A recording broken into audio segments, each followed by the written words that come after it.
गर्मियों का मौसम था। एक चींटी को बहुत तेज प्यास लगी थी।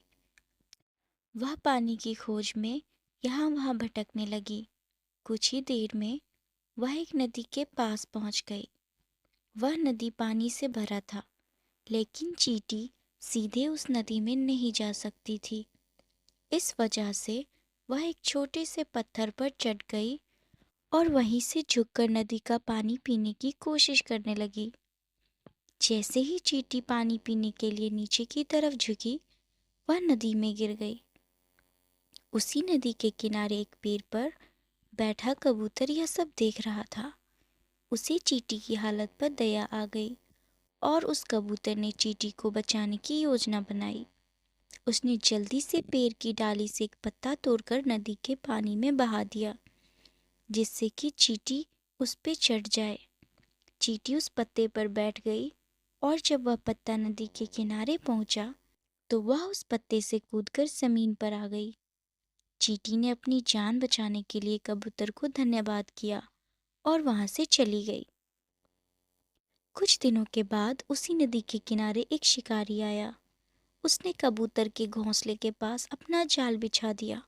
जाल पर दाने फैलाकर वह पास के एक झाड़ी में जाकर छिप गया। कबूतर शिकारी और उसके जाल को देख नहीं सका। उसने जमीन पर जब दाना देखा तो वह उसे चुगने के लिए नीचे उतर गया और शिकारी के जाल में फंस गया। उसी समय चींटी भी वहां आ गई थी।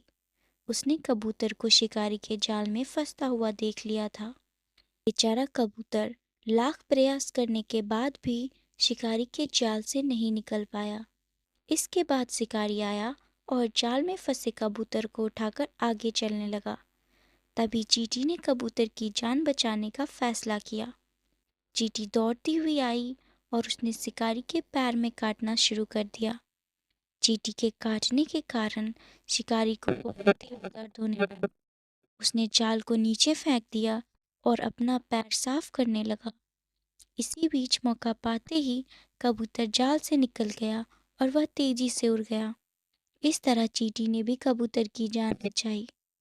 कहानी से सीख, अगर कोई बिन अगर कोई बिना किसी स्वार्थ के किसी की मदद करे तो उसका अच्छा परिणाम भी कभी न कभी ज़रूर मिलता है।